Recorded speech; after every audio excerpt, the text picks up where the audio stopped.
This is Chris Morrow behind the camera at the Sprits of Mexico, a tequila festival in Old Town San Diego. People are saying tequila has matured in the marketplace and is no longer just for margaritas and shots. Let's talk to some of the distillers. This is a $9,000 bottle. It's 9.5 sterling silver. It's made by an artist, Carlos Bustos. It's a very difficult technique because we spent more than 1 month to do only one bottle. We have a gold paint. We have a different dross in the gold paint. This is the Mayagüel, the god of tequila. All the labels and the cap are handmade like this.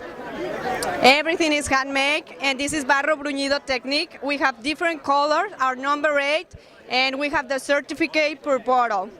And this is with Extra Añejo tequila. That's why this is the most functional art piece, because we have our Dos Amadillos Extra Añejo tequila inside, aged 48 months in virgin American oak. My tatarabuelo's great-grandfather, he started making tequila in the 1860s.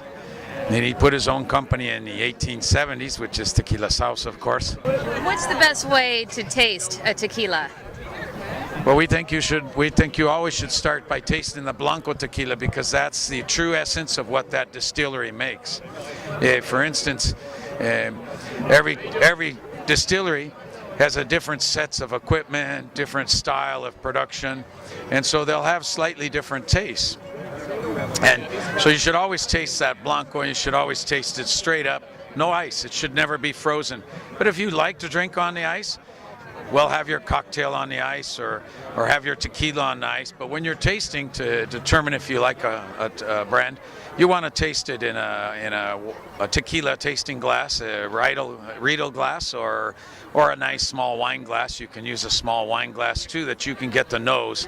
And I look at four things when you go to do a taste: the nose of the product, of course, the palate, the throat, and then the aftertaste. And the aftertaste can last a couple of minutes sometimes. So don't drink that water right away.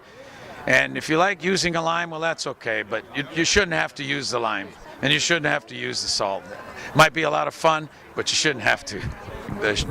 The quick shot, and there are many tequilas that you might still have to do that quick shot, but there are a lot of brands now that have worked on their processes so that they have a very smooth tequila.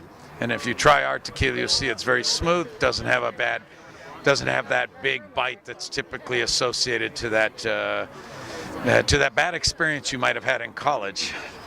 Try to keep like the fresh tequila taste and the fresh fruit taste. That's why we try to come like a crystal clear tequila, and as soon as you see, it's just like a light aftertaste of fruit in each bottle. One of the things that makes us different than other tequilas is that we double barrel age our tequilas when we get to our reposado on up. Even our plata is barrel aged for 45 days, which is unique. We use a 2-barrel system once we get beyond that. We start off in French oak for about half the age on the barrel. In a Scorpion Mezcal, we go through the silver, reposado, and añejo. It's made from the Spadine or Angustifolia house variety of agave, and we have a real live dead scorpion in every bottle. Are you supposed to eat the scorpion, like eat the worm? That's right. It's a FDA-approved scorpion, so it's perfectly okay to eat. We do recommend that you chew it up before swallowing.